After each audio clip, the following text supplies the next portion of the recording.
Hi, I'm Carrie. I'm one of the Iron Pour volunteers here at Red Top Mountain State Park.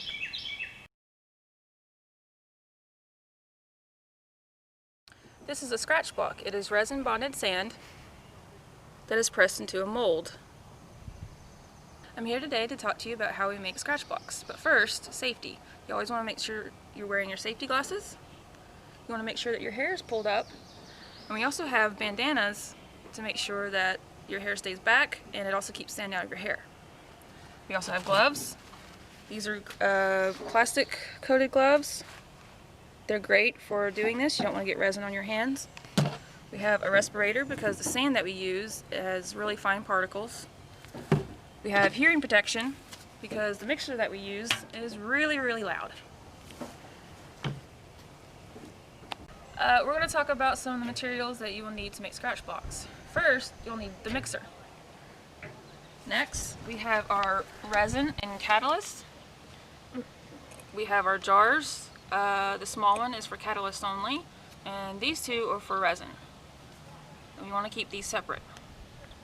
You put them on this right here because after you put resin in this and you use it, it always needs to go upside down or you'll get it clumps up. Next, we have our chains and our weights. These act as agitators in the mixer. We always have to have these or it won't mix right.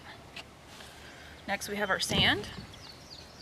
We have one bucket that is already measured out to 25, so we don't have to weigh this every single time.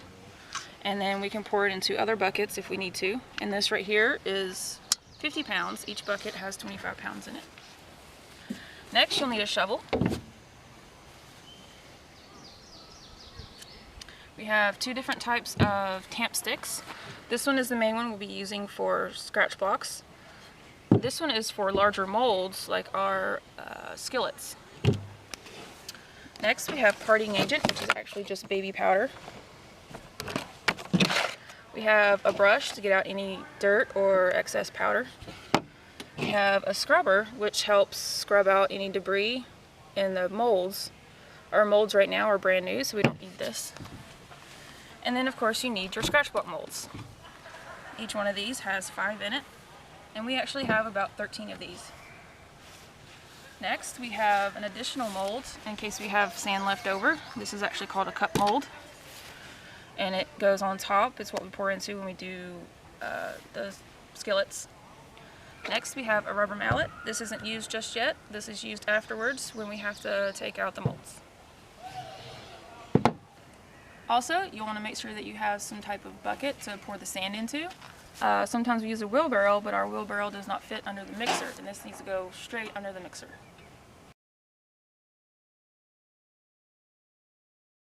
Before you start using the mixer, you need to put parting agent in the molds.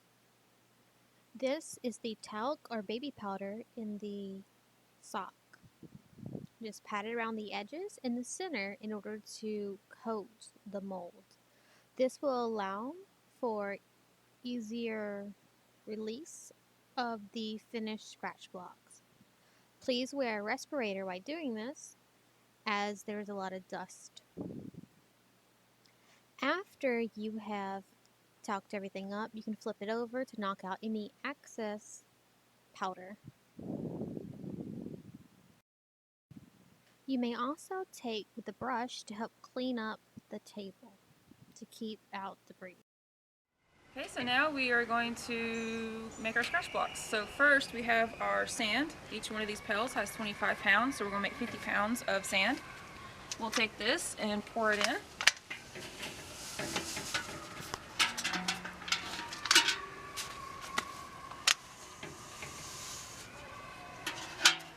Next, we want to put our adjutant in it. This is a chain and some weights.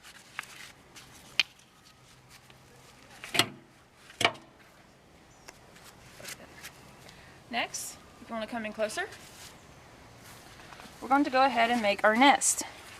This is where the catalyst is going to go. The catalyst always goes first. So now we can get our catalyst.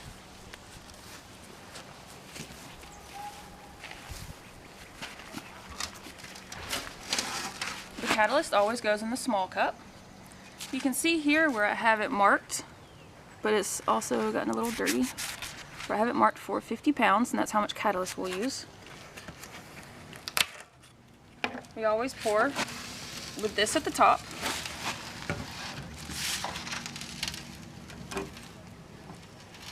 Put too much, and that's okay. We'll just pour it back in until we get the right amount.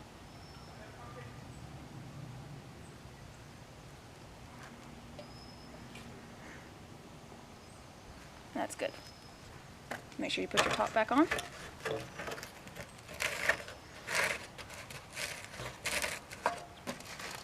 We're going to pour this into the nest.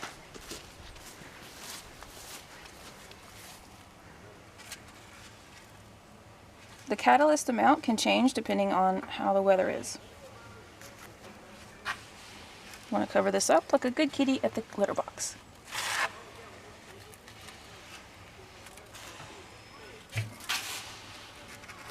We don't want any resin to get on our chain or on the walls, or catalyst, excuse me. The same goes for the resin, because it will stick. And now we're going to turn this on.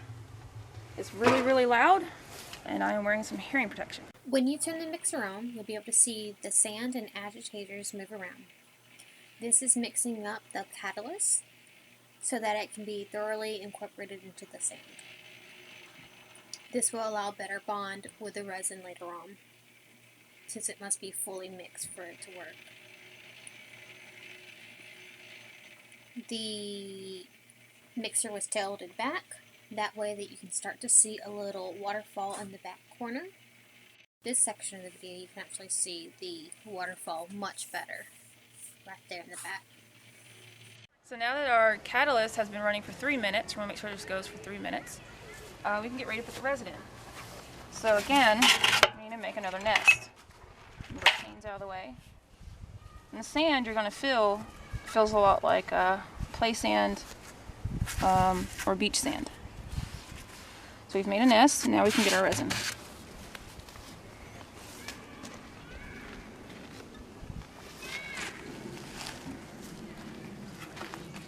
Again, I have this marked for 50 pounds of resin right here at 16 ounces.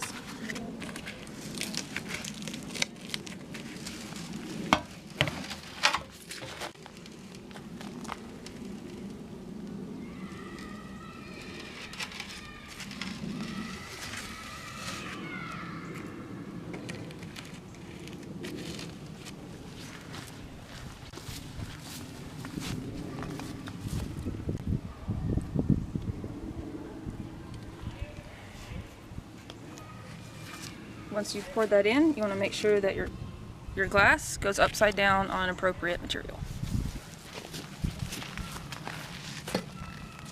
I'm going to cover this up like we did the catalyst.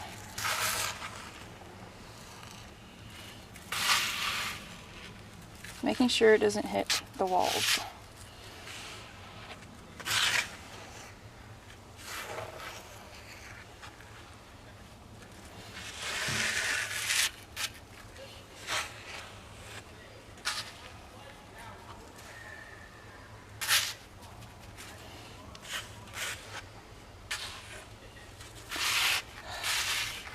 Being stubborn.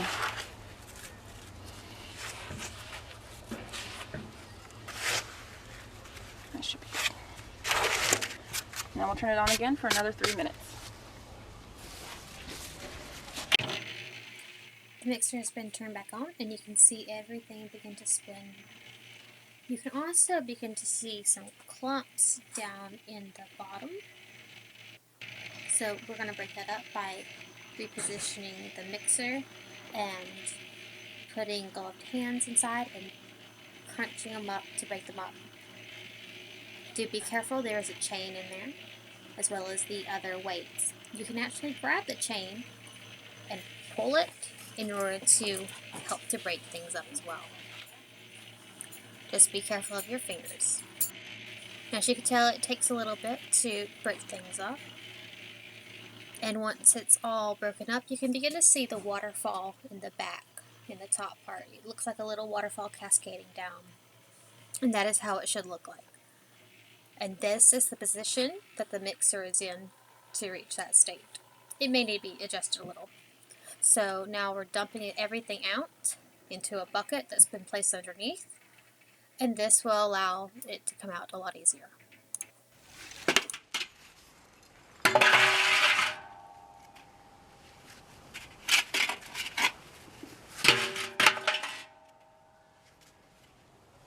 So you want to dump out the sand while the mixer is still going. And now I'm digging out all of our weights.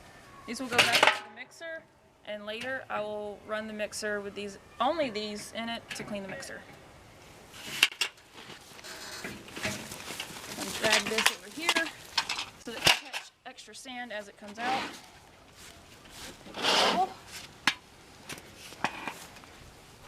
We'll put a scoopful in each mold, and we'll push down with our fingers to get it into the corners.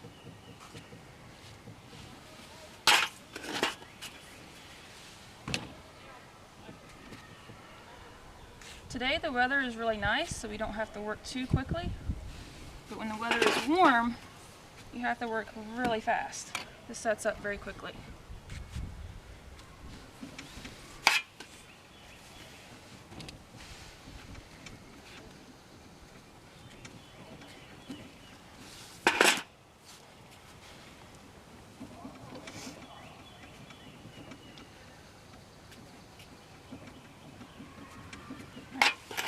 Now I'm going to put more sand, and I'm going to overflow it.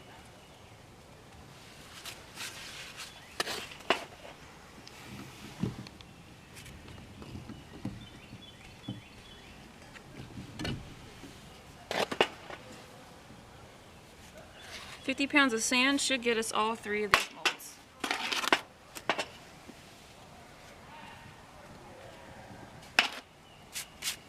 So now I'm going to take my tamp stick and I'm going to tamp it down.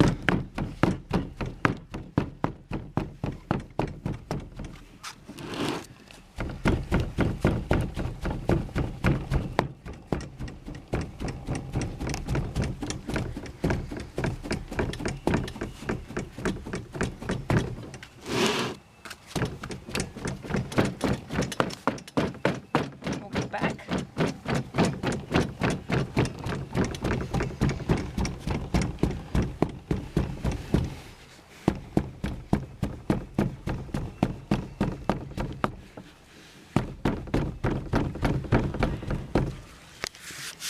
Next, we'll take the edge of this and we'll just shimmy it across to get all the sand off and level it out.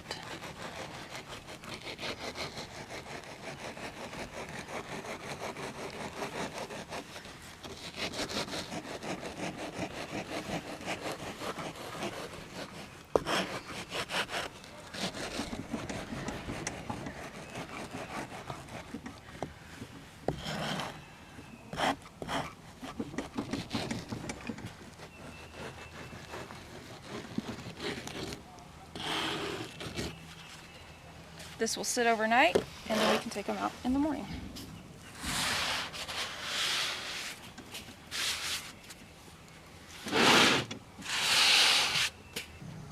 After you're done, you're going to have sand everywhere. If you have sand on your gloves, your tools, you want to leave it and let it set and let it harden. It'll be a lot easier to get the sand off. You're also going to have extra sand that you can't use. It's best to push this and make it into a big lump, and be easier to get out later.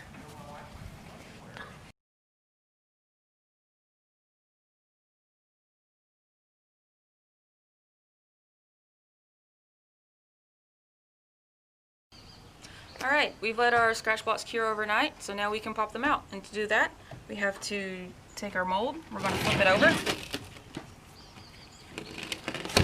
We're going to hold one end so that it's slightly up. Then you're going to give it a light tap all the way down and repeat until they all come out. Sometimes you have to go a little bit harder.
it's done properly.